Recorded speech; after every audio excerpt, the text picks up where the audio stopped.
ബാപ്പ ഒന്ന് വേഗം വരും, എനിക്ക് പോയിട്ട് വേറെ ചുറ്റുപാടുണ്ടേ. പൊന്നാര ബാപ്പ, ഇവിടെ നിങ്ങൾക്കുള്ള എല്ലാ സൗകര്യവും ഉണ്ട്. ചായയും വെള്ളവും കഞ്ഞിയും ഒക്കെ ഉണ്ട്. ഇനി ഇടക്കിടക്ക് അത് ഇത് പറഞ്ഞിട്ട് പെരയ്ക്ക് തെരഞ്ഞു വരാൻ നിൽക്കണ്ട. ഞാൻ ഇവിടെ ഒക്കെ പറഞ്ഞ് ഏൽപ്പിച്ചിരിക്കണ്. എനിക്ക് എൻ്റെതായ ചുറ്റുപാടും കാര്യങ്ങളും അതിൻ്റെ ഇടക്ക് നിങ്ങളെ നോക്കാൻ പറ്റൂല. നിങ്ങൾ അവിടെ പോയിക്കോളി. ഞാൻ എല്ലാം പറഞ്ഞ് ഏൽപ്പിച്ചിരിക്കണ്. ഇനി വരാൻ നിൽക്കണ്ടട്ടോ ബാപ്പ. ഞാൻ പോവുകയാണ്. മക്കൾ ഇവിടെ കൊടുന്ന് തള്ളിയില്ലേ?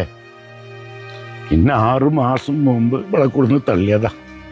ജീവിച്ചിക്കണോ മരിച്ചിക്കണോ നോക്കാൻ ഇന്നേ വരെ ഒരു കുട്ടിയോട് തിരിഞ്ഞു നോക്കിയിട്ടില്ല. നമ്മളെ വിധി അതായിരിക്കും. നിങ്ങളാണില്ലേ പുതിയ ആള്? ആരാ നിങ്ങളെ കൊടുന്നാക്കിയത്? മകനായിക്കൂല്ലേ? മകന് അല്ലാതെ പിന്നെ ആരാ? കാക്കാ, നിങ്ങക്ക് എത്ര മക്കളാണ്? എനിക്ക് കുട്ടിയാ 3-4 മക്കളുണ്ട്. നിങ്ങക്ക് ഇവിടെ കൊടുന്നാക്കിയിൽ വല്ല വിഷമമുണ്ടോ? ഇല്ല കുട്ടിയാ, എന്ത് വിഷമ. മക്കൾക്ക് ഓൾഡായിട്ടുള്ള ചുറ്റുപാട് കാര്യങ്ങളൊക്കെ ഇല്ലേ, അതിന്റെ ഇടയിൽ എന്തിനാ നമ്മളൊരു ബാധ്യത ആയിട്ട്